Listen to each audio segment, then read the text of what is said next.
라디오 반민특위의 힘이 되고 싶어서 광고냅니다. 대한노인의 복지사업단 상조상품.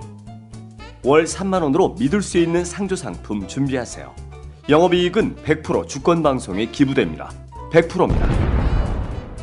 1899-6330 1899-6330 주권방송 홈페이지에서 상담하세요.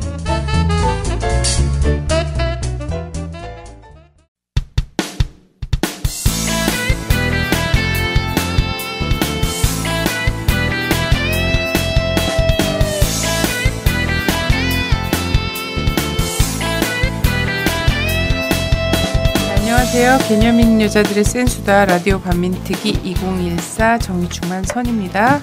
안녕하세요. 진입니다. 네, 안녕하세요. 민주주의자 분입니다. 네, 오늘 저희 정말 영원한 스승이시죠. 라디오 반민특위 처음 시작부터 늘 함께 해주시고 지도 편달을 아끼지 않아 주셨던 박한용 실장님 모셨어요. 안녕하세요. 네, 선생님 안녕하세요. 네, 잘 지내셨습니까, 모두들? 네, 안녕하지 못한 시대에 던지는 저희 라디오 반민특위가 한 거의 3년을 달려왔어요. 네, 3년을 달려와서 그리고 쉬지 않고 달려왔습니다. 자부합니다. 모르겠습니다. 이렇게 질적인 면에서 많은 분들을 충족시켜 드리지 못했을지 모르겠는데 팟캐스트 3년이면 긴 거예요. 장수 프로그램이요. 그럼요. 저희는 거의 전원일기급이라고 생각하고요. 역사에서 얘기할 때는 팟캐스트 역사와 함께 해왔다. 이렇게 되는 것이. 팟캐스트 역사의 산 증인이라고 할 수 있죠. 라디오 반민특위 3년 동안 달려왔는데요. 워낙에는 2012년 그것도 거의 개근이죠. 3년 동안. 네, 그렇죠.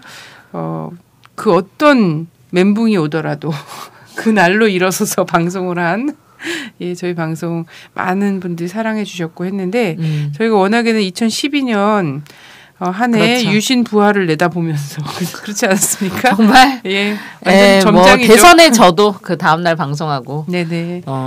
진행자가 압수수색을 받아도 방송하고 남편이 다시 잡혀도 방송국 대표가 방송국이 압수수색을 당하건 보안수사대에 끌려가던. 네, 저 어제도 갔다 왔습니다. 보안수사대. 어제도요? 네. 왜? 계속 하네요. 계속 부르네요. 관제수가 끊어지지 않나? 시대가 어지러운데. 기껏 불러서 노가리 깠더라고요. 심심했나 봐요. 아니요, 그러진 않았어요. 제가 계속 묵비를 했기 때문에. 네. 다만 설렁탕 먹으면서 기난 얘기들을 많이 했습니다. 근데 어쨌든 그래서 2012년 한 해 유신 부활을 막아보고자 2012년 초에 방송을 했는데 시작해서 사실 2012년으로 끝내고 싶었어요. 근데 1년만 할 계획이었죠. 네, 1년만 할 계획이었는데 저희 뜻대로 되지 않고 유신이 부활하는 바람에 저희가 오늘날까지 왔는데요.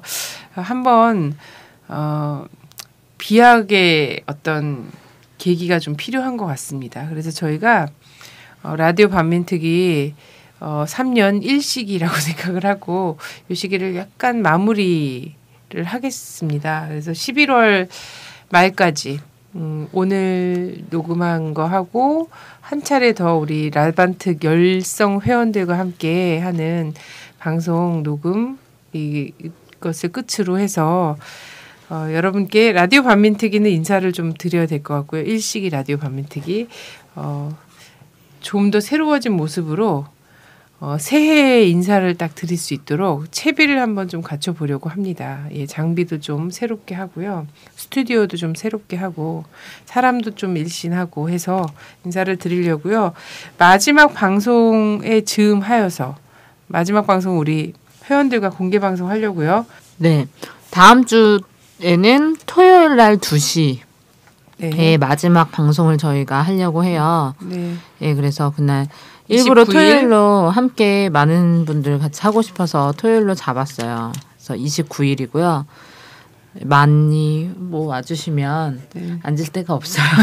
주권방송 스튜디오 넓이가 있으니까 어쨌든 네, 그냥 적당히 와주시면 아니, 그래도 서서 들으시거나 이렇게 해도 되니까 또 미어 터진 대로 또 그게 있죠. 네, 그래서 11월 29일 2시에 예, 뭐 반민특위 지금까지 많이 잘 들어주셨던 분들 함께 모여서 방송도 같이 하고 끝나고 식사도 같이 하고 네. 예, 저희한테 뭐 듣고 싶은 이야기도 많으실 텐데 성심성의껏 네. 예, 이야기하도록 하겠습니다. 네. 네. 11월 29일 오후 2시 합정역 부근에 있는 주권방송 스튜디오로 오시면 검색해 보시면 지도랑 전화번호 다 나와 있습니다. 네. 2번 출구입니다. 네.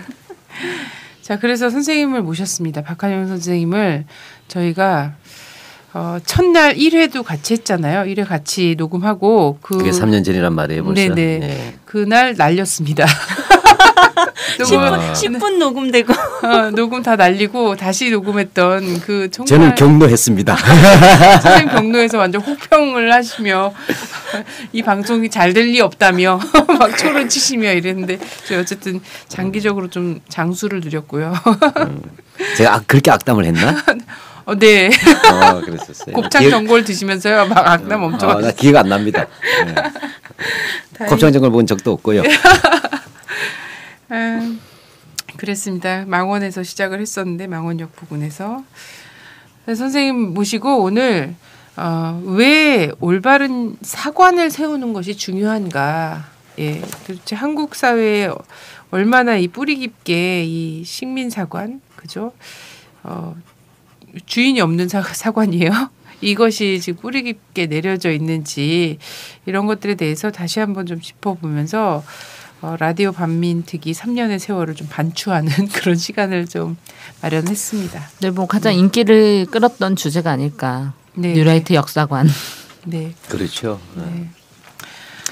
근데 이 보게 되면 이 뉴라이트 이걸 역사관이라고 얘기한다는 게 사실 좀 민망해요. 네.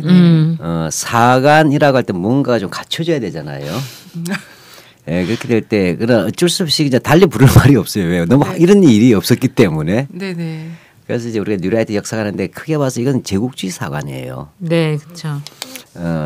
얻어먹은 제국주의 사관 아니냐 내가 볼 때는. 그래서 이건 사실은 식민 사관에서 나왔던 논리하고도 좀 연결되는 부분이 상당히 많다는 거. 예. 예, 우리가 가끔데 뉴라이트 역사관이 이상하게 한국인인데도 보고 이 사람들이 식민지 근대화로 얘기하지 않습니까? 네. 그러면 이런 점을 고려해야 될 것 같아요.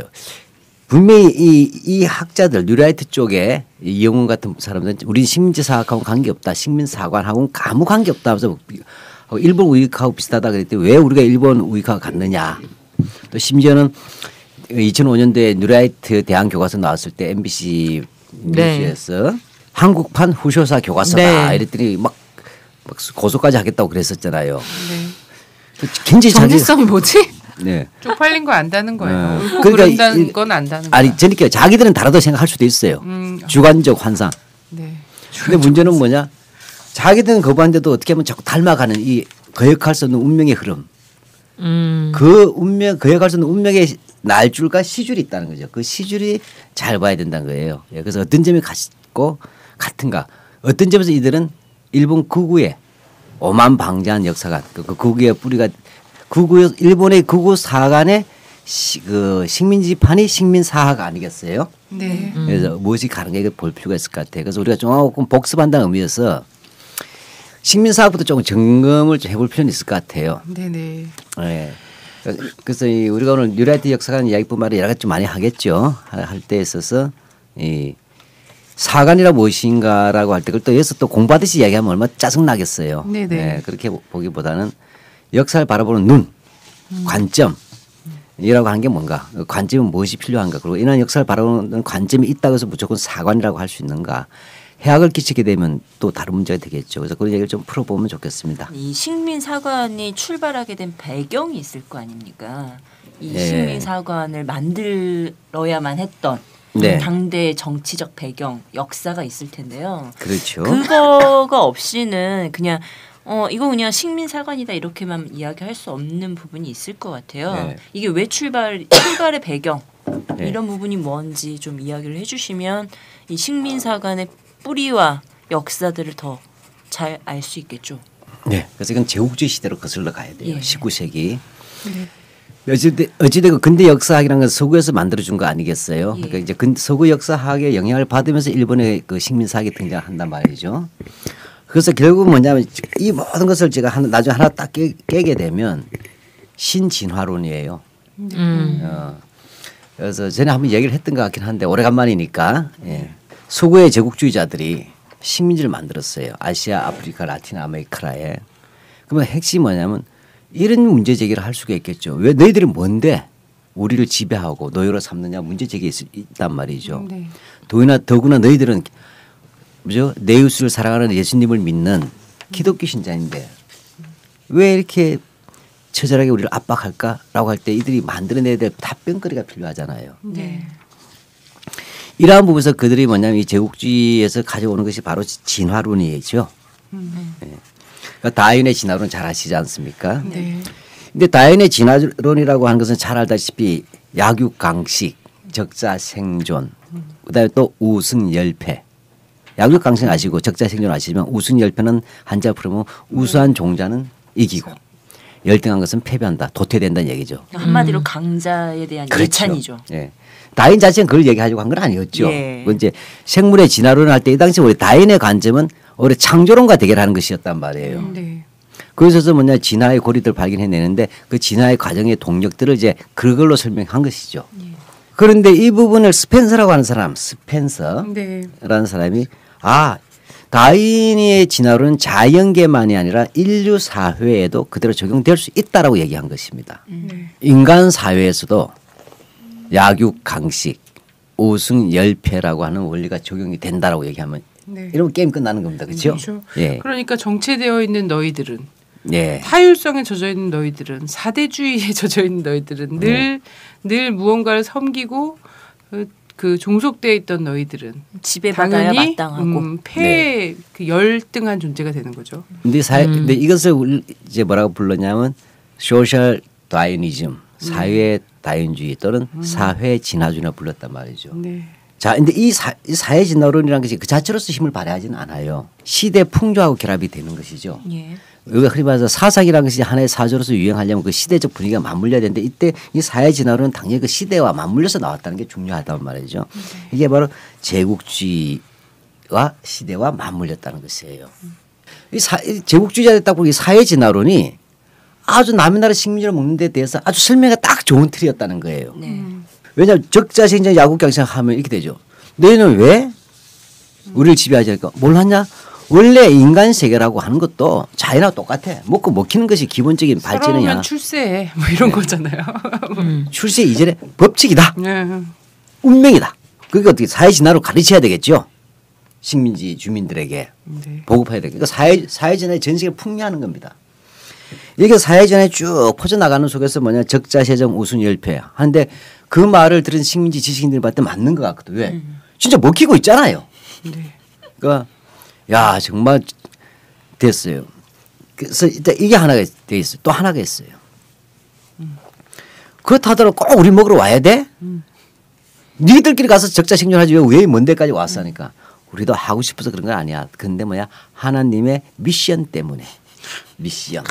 그러니까 뭐가 미션인데 했더니 이 기독교인들로서 우리는 전 세계 인간들을 하나님의 복음을 전달하라고 했다는 것이에요. 그런데 특히 기독교는 문명국가라고 전제가 되는 거죠. 네.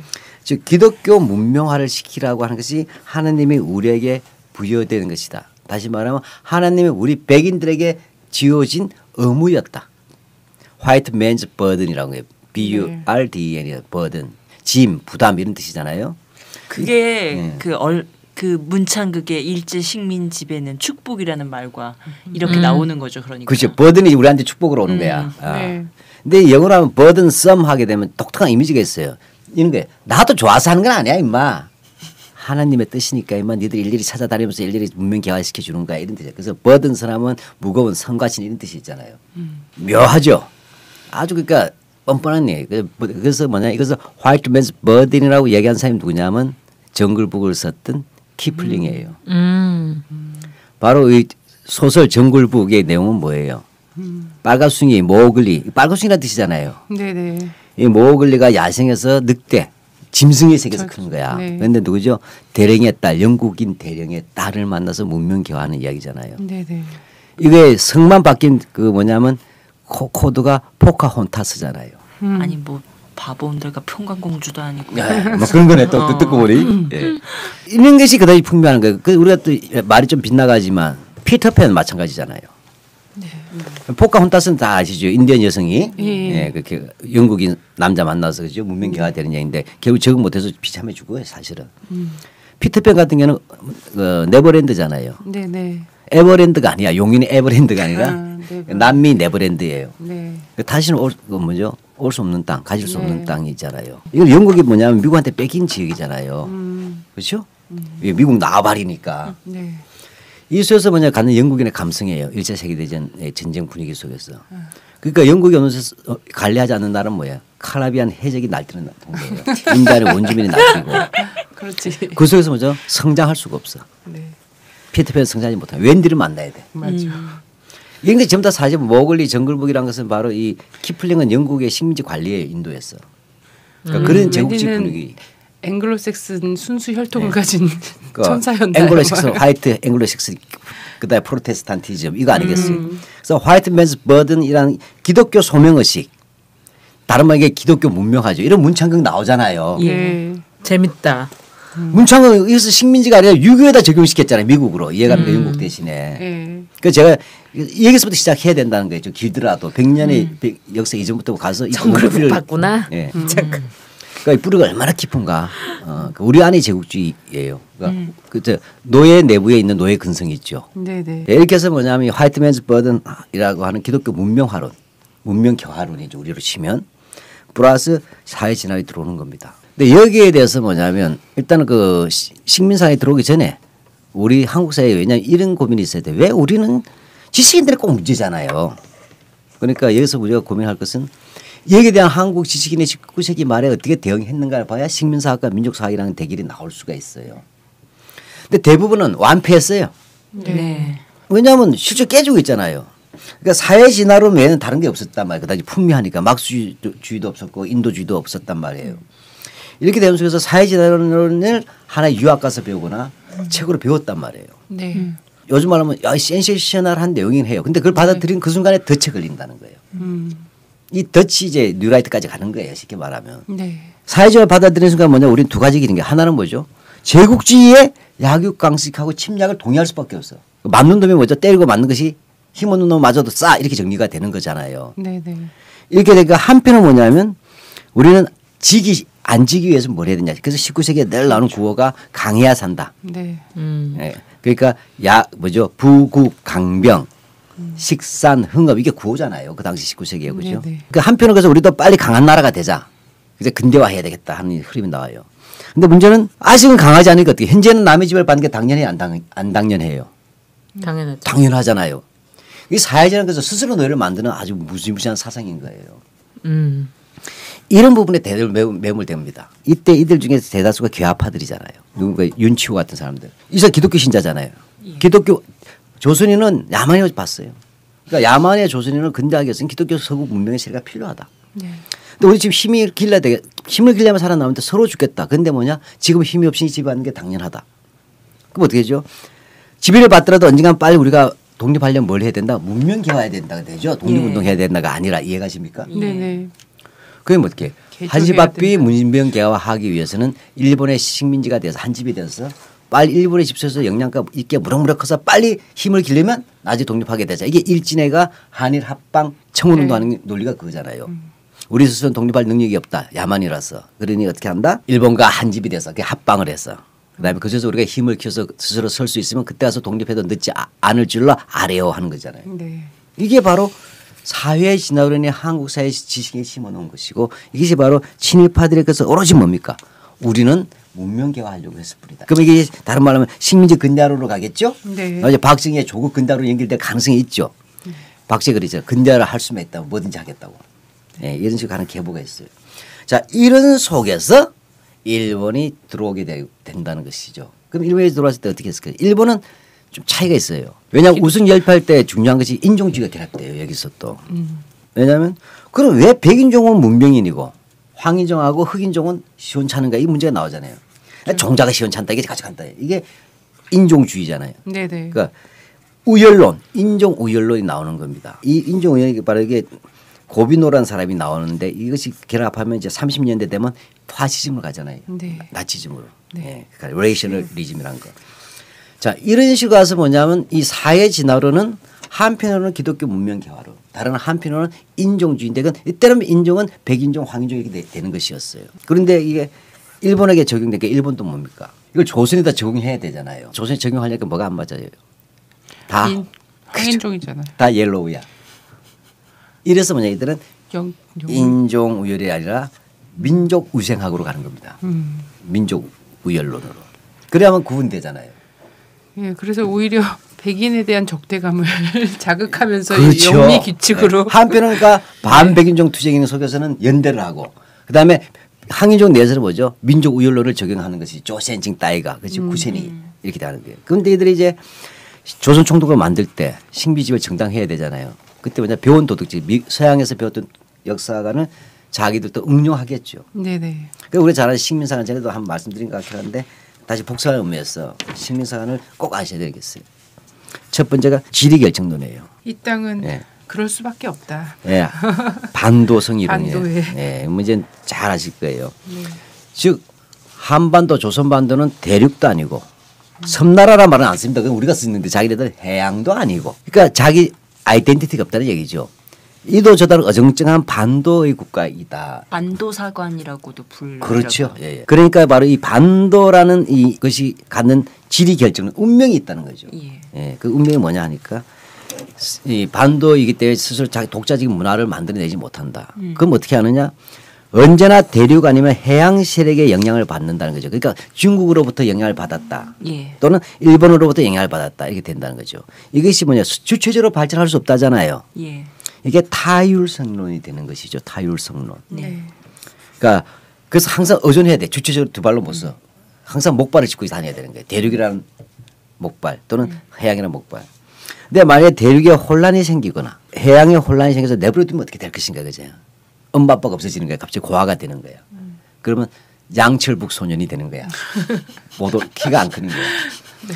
예, 물이 흐르지 않고 성장해. 고여버린다. 그러면 썩죠. 네. 이게 정체론이에요. 그러니까 아이덴티티가 아니라 고여 있다는 정체되어 있다. 네, 정체성론. 자, 그럼 이 세 개가 이제 운명이잖아요. 그렇게 되면 이 정체성이 되면 이 세 가지가 있으면 그게 민족성이 형성이 된다는 거예요. 이거 다음에. 어떤 민족성이냐니까 결국은 뭐죠? 우리 스스로가 없이가 항상 큰 나라 눈치 볼 수밖에 없죠. 그러니까 사대주의가 나온다는 거예요. 네. 그러니까 이 사대주의는 조선 민족의 숙명이다. DNA라고 보는 거예요. 민족적 DNA. 반도이기 때문에 네. 여기까지 가는 거야 네. 다. 그러니까 어떻게 돼요? 그러면 일본 눈치 볼 것이냐, 중국 눈치 볼 것이냐 되니까 항상 언제나 그거 누구 눈치 볼 것이냐 때문에 언제나 분열된다. 당파성. 예, 그렇죠. 이때 당파는 계급적 얘기 아니에요. 네. 예, 쉽게 말해 조선 팥하고 같다는 거예요. 이들이 말하는 것은. 서양콩은 길쭉해서 툭 넣으면 잘 안 흩어지는데 팥은 툭 넣으면 다그다닥 흩어진다. 그래서 조선은 당파다. 그러면 뭐죠? 조선이 망한 이유는 일본 때문이 아니야. 이미 일본보다 첫 번째 정체성론에 의해서 1000년이나 뒤졌다는 거예요. 그 일본의 고대 사회에 해당한다. 19세기 말이. 그러니까 1000년 동안 발전이 없었다는 거예요. 네. 두 번째로는 사색 당파도 다 우리 어릴 때 기가 막히게 많이 배웠잖아요. 당쟁 망국론. 즉 식민지의 원인은 일본 때문이 아니고 내 민족성과 사색 당파 때문이다. 이렇게 됐다. 이렇게 됐는데 이제 일본이 와서 된다. 일본이 와가지고 한꺼번에 불과 몇십 년 만에 야만의 조선을 고대 사회에 넣은 것을 근대화시켜줬다. 앞에 식민사관이라면 이 식민사관에서 보면 구체적으로 뭐냐 너희들을 근대화시켰다. 이게 식민지 근대화론 아닙니까? 네. 이게 다른 말 문명 개화죠. 그러니 뭐냐 조선인들은 우리에 대해서 원망해서는 안 되고 오히려 1000년의 역사를 불과 10년 만에 35년 단축시키니까 감사해야 된다. 이게 식민지 시해론이에요. 자, 근데 우리 뉴라이트는 어떻게 돼요? 일제의 강점기는 물론 유례가 없는 야만과 억압의 시대였지만 그러나 동시에 우리는 이 시기에 서양 근대 문명이 두텁게 축적되고 학습되던 근대화의 영향이 축적되던 시기다. 조선 총독의 말하고 똑같죠. 그 식민지 근대화론 자체가 바로 여기에 매몰되어 있는 뿌리를 가지고 있다는 거죠. 그래서 결과적으로 뭐냐 뉴라이트는 자기 자신들이 식민지 근대화론이라고 얘기해요. 네. 이건 다른 말로 하면 일본에서 조선을 근대화시켜졌다는 야만과 문명의 도시가 맞아떨어진단 말이죠. 따라서 이 뿌리에 서 있는 한은 결코 제국주의 이론을 벗어날 수가 없다는 거예요. 네. 아 진짜 그런 말을 하는 이 사람들한테 한마디로 이렇게 딱 이 뭔가 공격할 수 있는 그런 말이 없을까? 공격을 다 한마디로 해요. 아 정말 너무 이 긴 방송을 들려주기에는 말로 공격해야 되나? 일본 없었으면 죽었구만. 일본만이 아니죠. 이들은 이런 이야기를 해요. 우리가 근대화를 OECD까지 오게 된 이유는 주변 국가와의 관계를 잘 활용했기 때문이라고 얘기해요. 옌병 우리 되게 외교 병신 아니었어? 외교고? 근데 이제 외교 천국이야. 근데 그게 뭐냐면 19세기까지는 동아시아는 중국이 주도했다는 거예요. 그래서 우리는 조공국가로서 잘 적응했다는 거예요. 네. 그다음에 20세기 전반기 아시아는 일본이 주도했다는 거예요. 여기 잘 적응했다는 거예요. 그럼 안 그런 나라는 어디가 20세기 있죠? 후반에는 미국이 주도한 나라에서 잘 적응했다는 거예요. 아니 근데 최근 딱 보세요. 어제 바로 뉴스에서 뭐라고 얘기 딱 나왔냐면 이제 대통령이 귀국을 했지 않습니까? 왔어요? 정상 외교를 하다가 어제 왔는데 온다고 오라고 안 했는데. 근데 왔어요. 근데 왜 그런 유머세요? 아니 가라고 가는 것도 아니고 가지 말라고 해도 맘대로 가고. 근데 딱 그 뉴스 멘트가 어떻게 나왔냐면 이거야. 매력적인 정상 외교의 진수를 보여준. 매력적이란 말이 무슨 뜻이에요? 모르겠어요. 어디를 꾸민지 모르겠어요. 외교를 꾸미는 건지 정상을 꾸미는 말인지 모르겠는데 그러면서 FTA를 너무 막 이렇게 한 모습과 이런 것들에 대한 얘기들을 막 하는 매력적으로 거예요. 다 넘겨줬다는 얘기구만. 매력적인 정상 외교의 진수를 보여준이라고 아나운서가 얘기했어. 그래서 20분간 그 난리를 친 거야? 나 진짜 완전 진짜 너무 신기하더라. 하여튼 지금도 외교를 굉장히 잘하고 있다고 생각할 거예요. 그러면서 경제의 땅덩어리를 넓혔다. 요즘에 속보 되게 많이 뜨는 거 아시죠? 요즘 속보가 되게 많이 떠요. 드라마 같은 거나 쇼프로 같은 거 보고 있으면은 밑에 박근혜 대통령 한중일 정상회담 제안 깜빡 이런 거 엄청 많이 떠. 이게 그러니까 미쳐버리겠어. 사실은 제가 대학 다닐 때는 전땡 뉴스라고 있었어요. 네. 땡전 뉴스. 땡전 뉴스요. 9시 하면 전두환 대통령 각각께서는 하세요. 네. 지금은 뭐죠? 9시도 아니에요. 아무 때나. 네, 아무 때나 하루 종일 반복해서. 네. 저는 이 현재의 언론이 아닙니다. 네. 개들이에요, 개들. 네. 있을 수가 없는 짓을 하고 있어요. 개라는 표현이 개한테 미안해지는 기가 막히더라니까요, 진짜. 우리 집 개들한테 미안하네. TV 보고 있으면은 채널은 되게 많아졌는데 뉴스는 다 똑같고. 지금은 언론이 없다 봐야죠. 네네. 아니 이제 어찌됐든 보면 그 이데올로기로서의 세 가지 구성을 일본이 지금 잡고 간 거잖아요. 네. 근데 이데올로기만 가지고 이것을 뿌리내리게 만들지는 못했을 거라는 거죠. 이거에 그렇죠. 대한 체계별 과정들이 있었을 것 같아요. 저는 이제 제가 좀 자료를 보기에는 이제 학계를 조직하는 것과 기관별로서의 그 역할을 하도록 이 이데올로기가 세 가지 구성의 내용을 가지고 뻗어나가도록 만들어나는 그게 이제 조선사 편수회와 진단학회가 있더라. 이것이 지금 오늘날의 사학계 전반을 주도하는 이 식민사관의 뿌리로서의 역할을 한국 내에서는 하고 있다 이렇게 봤거든요. 근데 우리는 사실 그 고등학교 때 배울 때는 말이죠. 조선사 편수회와 진단학회가 아무 상관없는 거 혹은 대립되는 개념으로도 배웠어요. 그래서 진단학회가 마치 뭔가 좀 그 민족적이고 왜냐하면 진단이라는 것 자체가 단군 동방의 단군 단자를 쓰고 있잖아요 지금. 그러면서 뭔가 민족성과 이런 거를 실제 민족 사학을 현대적인 어떤 이런 걸 해석을 하고 그런 세미나라거나 이 연구 성과를 밝히는 이런 걸로 배워왔고요. 그러면서 이제 진단학회 시험 문제 막 나오고 이랬거든요. 근데 반면에 조선사 편수회 같은 경우에는 실제 이제 일제가 우리 역사 연구의 자유와 권리 자체를 박탈하는 기관으로서 이렇게 배우거든요.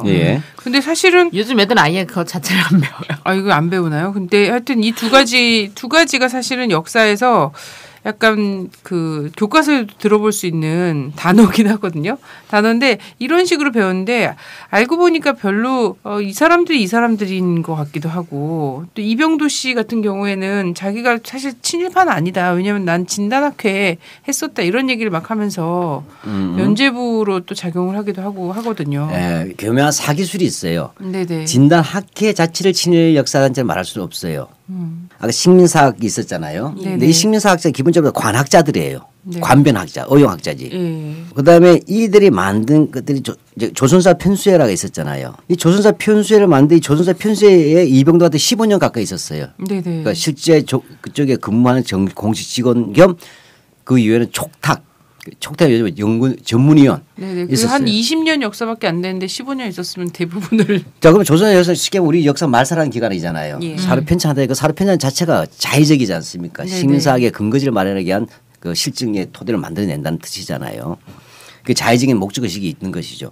얘기했었어요. 그러니까 누가 봐도 친일파잖아요. 이건 왜냐하면 일제의 특징이 하나가 민족 말살이지 않습니까? 그 민족 말살 가장 큰 것이 역사 말살이었단 말이에요. 이렇게 되니까 뭐냐 신조 같은 사람 망명해서까지 그 책을 쓰고 있는 거 아니에요. 네네. 이런 상황인데 여기서 10년 동안 있었다면 이건 완전히 골수예요.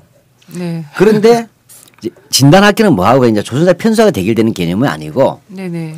청구학회라고 있어요. 청구학회. 네. 청구학회 일본인들이 주도하는 학회예요. 네. 그러니까 여기는 제가 서자 취급됩니다. 그런 쪽에서 뭐냐면 진단학회가 만들어진 거예요. 조선인들로만. 네네. 진짜라고 하는 것은 원래 그 팔교에서 나눈 진방이에요. 그 동북 쪽에. 예. 그러니까 예를 들면 이제 발해도 처음에 진국이라 그랬잖아요. 네. 네. 여기서 그러니까 이건 한국인으로서 구성된 학회까지는 맞아요. 네. 네. 그러니까 예수계에서는 뭐냐면 뭐 이렇게 다소 민족적인 사람들도 있긴 있었어요. 네. 그러나 이병도가 민족적이 아니란 거예요. 이게 자꾸 이게 뭐냐면 워낙 친일 문제가 자꾸 제기되니까 교과서에서 옛날에 이병도를 계속 신처 비유하면서 많이 나왔잖아요. 그렇게 되니까 이 사람들이 조선사 편수를 감추기 위해서 갑자기 진단학계가 갑자기 민족 사학의 본산인 것처럼 또 사기를 친 거예요. 그런 건 아니다. 그래서 그때 당시에 약간 중요하게 부각이 됐었나 보군요. 그렇죠. 80년대, 90년대 배울 때, 90년대 초반까지. 이게 왜냐 우리 때도 중요하게 했어요. 그 이유는 뭐냐면 이 진단학회라고 하는 부분은 실제 사학사적으로 큰 의미는 없어요. 네네. 왜냐하면 연구자들로서 모여 있는 건 맞지만 왜냐 진짜 진구 연구자도 있어. 박인석 선생 상해에 있었고 다 이랬잖아요. 네네. 그다음에 막수지 학자들 다 빠져 있었잖아요. 네. 감옥에 있거나. 이도저서 이병도가 주도를 했지만 여기에 젊은 사람들에서 다수 뭐냐면 친일하지 않은 학자들이 있는 것이 있지만 이 자체가 무슨 민족주의 사학을 표방한 건 아니라는 얘기예요. 근데 일본과 대립 아닌 조선인 학자도 이어졌으니까 마치 이제서 민족 사학인 것처럼 얘기를 하면서 그 속에다 뭐냐 이병도를 중심에다 넣고서 진단학회를 뻥튀기 해버린 거예요. 진단학회는 아주 그 해방이라도 보수적인 학회로 유명합니다 지금. 네. 예, 그렇게 해서 이 이병도는 그런 식으로 자기가 살기 위해서 진단학회를 실제보다 과잉해서 민족주의 무슨 사학 단체식으로 얘기하는데 이 진단학회 말하는 게 실증주의를 표방했다, 실증사학을 표방했다 이런 이야기하는 게 실증사학. 네네. 이 이야기는 무슨 얘기냐면 저들이 한국 역사학의 아버지라는 뜻을 하려는 거예요. 그렇죠. 확인할 수 우리 눈에 이게 이병도라는 거 아니에요? 이병도 실증사학이 이병도인데 신화다 이런 거 아닙니까? 누구한테 배웠다 이 실증을? 네. 랑키의 제자가 이 뭐냐 식민사학자들이란 말이에요. 실증주의 사학이. 네. 이쪽에 자기가 지금 초기에 자기 와세대대학교 정경학부 출신이에요. 역사학과 아닙니다 원래. 네.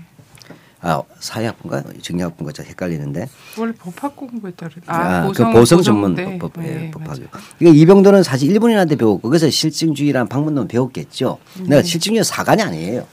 이게 원래 각각의 역사 사실들이 뭐냐 있는 그대로 써야 된다 하고 있는 그대로 써자는 얘기는 그냥 있는 그대로 잘 쓰자가 아니라 각각의 사실들은 그 시대의 맥락 속에서 각각 뭐냐 존재에 대한 의미가 있었다는 역사주의 입장으로 가는 것들이 출발이 돼요. 네네. 그것이 무슨 뭐 만나 틀린다 대조한다는 이런 것은 방법이지 사관이 아니잖아요. 네네.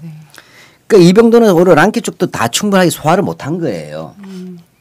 랑키는 있는 그대로 사실을 정확히 밝혀야 된다고 해라 그 사실들은 각자가 개별적으로 상호 비교할 수 없는 독자적인 역사적 위치들이 있다는 겁니다. 네. 그래서 있는 그대로 써줘야 된다고 하고 있는 그대로는 그 당대 역사적 맥락에서 봐야지 후대 역사적 개입을 하는 것은 위험하다 이런 얘기가 있는 게 주관적으로. 근데 이병도 그게 아니고 우리는 배울 때 그렇게 안 배웠죠. 네네. 그게 본래 어떻게 했었는가 이런 제돌세 이런 네네. 제돌세 역사가는 빠져버린다는 식으로 얘기하는 이상한. 그래서 실증주의의 가장 악에는 실증사학 자체의 본질 문제의식들도 없앴지만 또 하나는 뭐죠? 역사학자를 기술자로 만든 거예요. 영혼 없는 기술자. 네. 그걸 하는 이유는 뭐죠? 시대 책임을 모면하기 위해서죠. 나는 고대사 하면서 있는 그대로 했다? 이렇게 되는 거예요. 그 단지 신춘은 뭐가 됩니까? 걔 미친놈이다. 이렇게 가는 거 아니겠어요? 그래서 이 뉴라이트 이 애들이 신채호 선생님을 뭐라고 하냐면 대놓고 이런 말을 했대. 4글자로 표현하면 정신병자고 세 글자로 표현하면 또라이라고 대놓고 얘기를 했다고 그러더라고요. 예, 그래요. 미친놈들이에요. 최근에도 그런 얘기 했잖아요. 그럼요. 근데 뭐 이상주의자 뭐 이런 정도가 아니고 그건 교과서에다 쓸 때는 교과서에 쓸 때는 이제 그렇게 하지만 정신병자. 그러니까 이제 조선사 편수회를 보니까 이게 1925년에 출발을 했고 예. 진단학회 같은 경우는 이제 34년에 출발을 했더라고요. 예, 예. 근데 이제 이들이 이게 한국사 줄이기 프로젝트를 수행한 담당자들인 거잖아. 그렇죠. 그렇다면 왜 이들을 만들어냈는가에 대한 배경을 제가 잠깐 보니까 그때 당시에 박은식의 한국독립운동 지열사가 예. 암암리에 막 유포가 되면서 센세이션을 막 일으킨 거야. 대중적 지지를 받은 거지. 이거에 화들짝 놀라가지고 일본이 이제 한국 지배, 조선 지배의 정당성 이것들을 유포하고 그리고 한국사 역사를 왜곡하는 이 과정으로 나아가기 시작했다. 이렇게 얘기를 하더라고요. 예.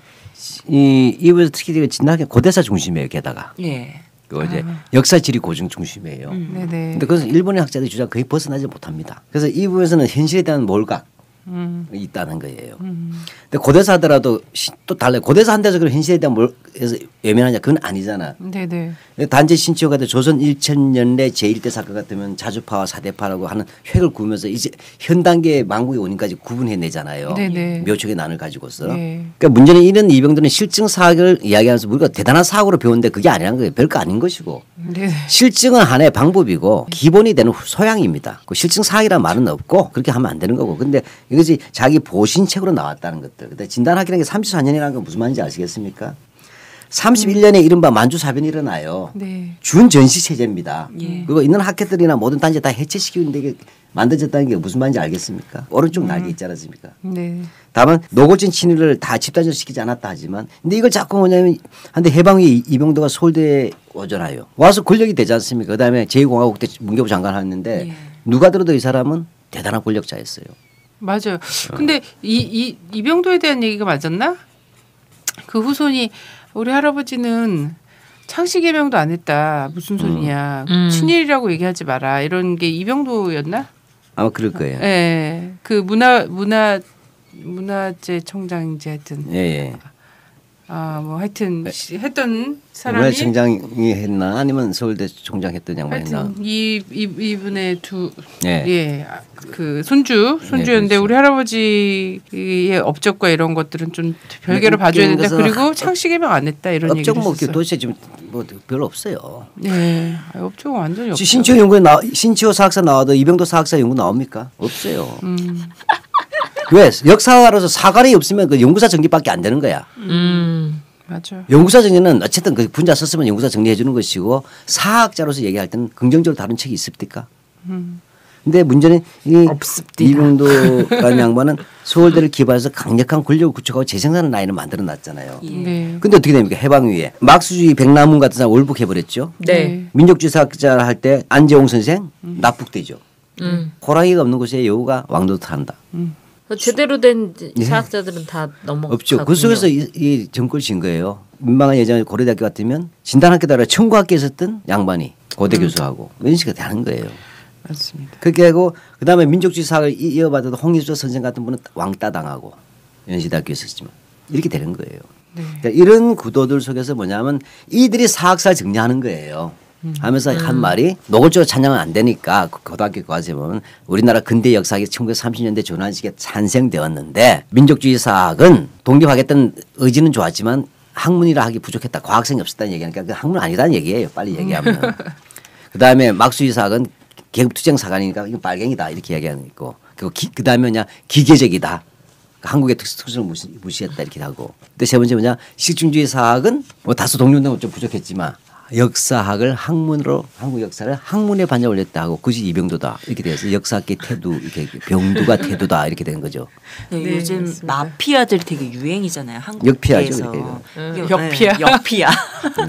지금 많이 약해졌어요. 생각보다 외국에서 보는 것보다는 이제 서울대 같은 경우에서도 세대 교체가 많이 되었고 진보적 연구자들도 다행이네요. 예, 그렇게 되는데 역사책도 나오는 게 다 이렇게 진보적인 이런 걸 쓰신 분들 그쪽 영향을 받은 인간들 있더라고요. 그쪽 영향을 받은 인간들이 아직도 우리 상류층에 있으면서 그런 네트워크성에서 해석합니다. 그런 세계관이나 방식에서 벗어나지 못한 게 많다는 거죠. 아직도 우리 사회는. 전 제자들이 막 사학과 간다고 하고 막 이러면 한편 반가우면서도 얘네가 과연 그 사학과를 간다고 하여 이런 좋은 가르침을 받을 수 있을까 이런 걱정도 사실 되게 많이 되거든요. 아니 지금 괜찮아요. 괜찮아요? 네. 선생님이 괜찮다면 괜찮은 걸로? 믿을 수가 없지. 아니 나는 그보다 더 오래전에 역사학을 갔는데 왜 그러세요? 그러니까 그런 사람 선생님밖에 없잖아요. 아니 그건 아니에요. 그것이 아니고요. 훌륭한 역사학자가 많고 다만 그 시대에 학교 바깥에서 이렇게 경박하게 이제 다니는 사람은 저밖에 없는 것이 그런 거지. 훌륭한 분도 많습니다. 농담이 아니라.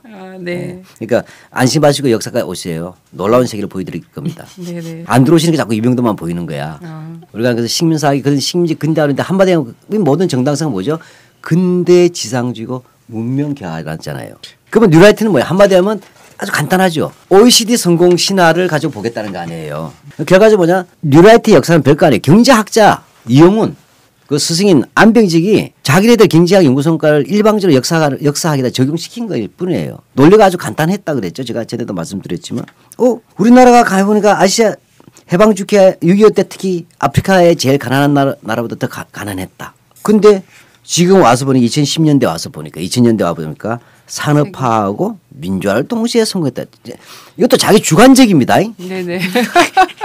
민주화를 성공했대요. 산업화는 됐다 볼 수는 있겠지만 산업화는 중요한 산업화가 목표인 나라는 없어요. 산업화 도시화는 확실히 했죠 우리가. 네. 자꾸 무너져서 그러지. OECD까지 갔다. 따라서 전 세계에서 산업화와 민주화를 동시에 성공하는 나라는 우리나라밖에 없다. 식민지에서 독립한 나라까지. 따라서 이건 20세기의 모범 국가다 이렇게 얘기한 거 아니에요. 따라서 대한민국은 성공한 국가다. 그 대한민국의 한마디로 하면 뭐죠? 성공 비결을 역사화해야 된다. 이것을 교과서에 쓰는데 이게 뉴라이트 사관이에요. 그러니까 대한민국 왜 이렇게 해서 와일이 좋아졌는가? 대한민국 왜 와일이 좋아졌는가? 왜 이렇게 잘 먹고 잘 살게 되는가? 난 납득이 안 갑니다. 아직도 먹고 살기 힘들어 죽겠는데. 좋아졌네 좋았네 몰라보게 좋아졌네를 찾아보겠다. 그러면 경제 성장이 되잖아요. 박정희 때. 네네. 그 박정희 때 경제 성장, 고도 성장했다. 그다음 뭐죠? 그것도 주관적이네요. 네. 매우 주관적인 거죠. 이 고도 성장 아니 그래프는 올라갔지. GNP는 올라갔지만 우리가 문제 얘기하는 것은 그게 아니에요. 경제가 뭐냐 근본적으로 묻는 거예요. 우리는. 네네. 아니 경제는 성장했는데 실업이 늘어나면 이게 성장입니까? 네. 누군가의 배는 불렀나 보죠. 빵이 100개에서 1000개로 늘어갔는데 한 놈이 900개 먹고 99명이 10개 먹으면 이게 성장이냐 이런 문제잖아요. 네. 성장보다 더 심각한 빈부격차, 분배 격차라든지 미국이나 일본에 대한 대외 종속도 심하고 경제 성장 가운데 그다음에 재벌만이 살찌고 그다음에 중소기업이 몰락하고 하층기업화되는 문제들 그다음에 뭐죠? 이러한 경제 계획 속에서 국가가 주도하면서 뭐죠? 이루어진 거대한 정경유착의 부패는 이제 삼성을 못 치잖아요. 눈앞에서 범죄 저질러도 못 치죠. 네. 국민들이 말려 삼성 망하면 우리 죽는다고. 이런 수많은 것들이 성장의 그래프보다 더 긴 그림자들 이 문제를 우리가 이야기하고 있는데 갑자기 성공했잖아 이렇게 얘기하니까 우리는 썰렁하잖아 이렇게 되는 거예요. 네. 근데 걔도 그렇게 주장하는데 할 말이 없어. 근데 이게 노인들이 받는 거야. 예, 맞아. 40년 전에는 밥 2그릇밖에 못 먹었는데 40년 지나니까 3그릇 먹었다는 거예요. 한 그릇 못 먹으면 그건 정상 나라가 아니죠. 근데 문제는 뭐냐. 그럼 할아버지 행복하시니까 노인복지 안 돼 있잖아요. 이거 오로지 그런 것은 기억에 않고 항상 생각을 어떻게 합니까? 이 시대의 나를 다른 나라와 비교하는 것이 아니라 40년 전에 대한민국과 나를 비교하라는 거예요. 항상. 이 말이 됩니까? 그러니까. 그 나아졌지. 그 당연히 그거야. 그래 그 나아진 것이 박정희 18년 동안 밥 한 그릇밖에 돼요. 네. 이런 이구 밥 한 그릇 이렇게 되는 거예요. 그러니까 이런 그다음 이 고도 성장이 어떻게 이루어졌냐? 다른 나라들도 다 미국이 장학금 줬다는 거 아니에요. 베트남이도 보다. 근데 왜 우리만 성공했지? 여기 대한민국이나 한국에 뭔가 특별한 것이 있었다. 그게 뭐냐? 머리 좋고 체력 좋았다. 이거 아니겠어요? 그래서 18시간 노동도 네. 견딜 수 있었다. 그렇게 되는 거지. 그러니까 쉽게 말하면 머리가 좋고 공부 서울대 갔다 하면 머리 좋아야 되고 그다음에 엉덩이가 공부하잖아요. 체력도 좋아야 된다. 그럼 이것이 언제였냐? 임신부 때 임신 시기에 잘 된다. 임신 시기가 일제 시대였다는 거 아니에요. 일제 시기에 뭐냐? 많은 사람들이 40% 이상이나 학교를 다녀서 문명 상태를 벗어나서 서구의 문명을 학습하고 일제 식민지 노예 교육을 걔들은 뭐냐면 문명화 교육이라고 부르는 겁니다. 그 학교를 만들어줬다고 얘기해요. 조선총독부가 이렇게 정리하는 거예요. 그다음에 뭐냐 많은 사람이 친일했잖아요. 관료로서. 이걸 그들은 뭐라고 했어요. 이거는 국가기구에 참여해서 국가 운영의 경험을 취득했기 때문에 해방 후에 이승만이 이들을 채용했기 때문에 대한민국은 빠르게 효율적인 근대 국가로 거듭날 수 있었다 이렇게 쓰는 거예요. 그다음에 수많은 산업화 일제시대의 그 뭐냐면 철도 도로 항만이 수탈이라기보다 이것을 해줬기 때문에 우리가 박정희 때 손쉽게 근대할 수 있었다. 이것을 우리는 그래서 일제시대를 이제는 독립운동이니까 하지 말자는 거예요. 무서운 놈들이에요. 독립운동사는 의미가 없어요. 이들에게는. 왜? 지금은 행복하잖니. 잘 먹고 잘 살게 됐잖니. 사실이다. 그러면 잘 먹고 잘 살게 된 그것만 일제시대 봐라. 그러니까 100번 보이지 않는 거예요. 예를 들어 100번 가서 사람이 테러하면 경찰력을 동원하면 세금이 엉뚱한 데 쓰는 거예요. 경제 성장에 안 쓰인다는 거야. 이런 시험이 되잖아요. 이렇게 해서 쉽게 말하면 식민지 근대화론을 내잖아요. 그럼 결국 일본이 문명화 시켜줬다죠. 사회 진화론에 문명 개화론. 그러니까 한 틀이에요. 그래서 굉장히 아까 제가 놓쳤지만 강조한 게 이들 가장 근대 성공 요소가 이런 것만이 아니고 대한민국이 주변 관계를 잘 이용했단 말이 굉장히 무서운 말이에요. 19세기까지는 중국적 질서에 잘 적응했다. 조공국가 된 게 잘했다. 그다음에 2세기 전반기는 일본이라는 국제 질서에 잘 적응했다. 식민지로 있으니까 천만다행이었다는 얘기 아니에요. 네. 그걸 알아야 한승조 같은 사람이 있었지 옛날에. 또는 이상한 사람도 있잖아요. 문창극. 네. 러시아한테 식민됐으면 안 됐을 텐데 차라리 일본이 됐기 때문에 또 축복이었다. 또는 이런 거잖아요. 네. 그다음에 해방 후에는 미국이 오셨기 때문에 그분이 오셨기 때문에 노예에서 노예로 이어진 삶들을 뭐라고 한다? 국제적 관계를 잘했다. 이런 것도 전형적인 제국주의 이론의 노예들의 자기 정당화 이론. 시기에 맞게 주인을 잘 갈아치웠다라고 생각해. 아니 그러면 시기에 맞게 주인을 빨리 갈아쳐야지. 내가 보기에는 주인을 잘못 선택하고 있는 것 같은데. 네 그런 것 같습니다. 자 이것이 말은 이 사관 이게 말은 뉴라이트 사관이 사관이라 말할 수 있는지 저는 잘 모르겠어요. 근데 뭐 사관이라고 하면 할 말은 없어요. 근데 문제는 이것이 교과서까지 실리게 된 것이 이제 작금이 현실 아닙니까? 그럼 우울한 얘기를 했나요? 많이. 그래서 왜 이들은 이렇게까지 교과서에 꼭꼭 박아 넣으려고 하는가? 간단하죠. 늙었어요. 쉽게 말하면 한국의 수군 늙었는데도 19세기형 인간들이잖아요. 제국주의 시대의 노예 근성의 교육을 받고 큰 그것을 자기 내면에서 자기들의 지배 이데올로기로 전화시킨 그룹들이에요. 그래서 남의 밑에서 노예를 했던 놈이 갑자기 노예 주인이 돼가지고 옛날 자기 노예 주인이 가르침 받으러 다른 사람들 노예로 만들 때 써먹는 이론이잖아요. 네. 서구의 제국지를 일본 제국지가 받아들여서 써먹듯이. 그래서 자기들의 기득권을 하는 거잖아요. 근데 이게 안 먹힌 시대가 왔어요. 근데 왜 이에 대해서 하나 우리가 빠진 게 전 세계에 딱 하나 더 추가되는 게 반공이야. 안티코뮤니즘이라는 거. 네. 분단이라는 구조 속에서 이들은 뭐냐면 이런 그 처음에 근대화로 안 먹혔잖아요. 그러니까 안보 반공은 먹혔단 말이에요. 근데 안보와 반공이라는 게 약발이 떨어졌잖아요. 지금 사실 보면. 그렇죠? 그렇죠. 그렇게 되고 6.25 약발이 끝난 거예요. 그 6.25 약발은 뭘 끝났다? 6.15로 끝난 거예요, 사실은. 네. 새로운 전환기가 돼버렸단 말이죠. 네. 다시 말하면 이제는 뭐냐 몬타큐 지방과 카프레 지방 가문의 원한을 기억하고 싸우라는 그러한 것들을 거역하는 로미오와 줄리엣이 탄생한 게 6.15 세대란 말이에요. 네, 비극이다. 네. 네.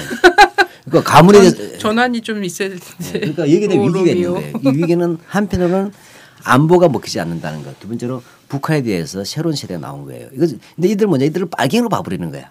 증오를 사랑으로 전환시키자는 새로운 세대의 등장이에요. 네. 근데 얘들이 또 먼저 촛불 집회에서 미국 소고기가 싫어요. 이것들이 종북에서 반미로 갖고 있는 거야. 이거 안 되겠다. 어른들이 우리 할아버지가 나서자.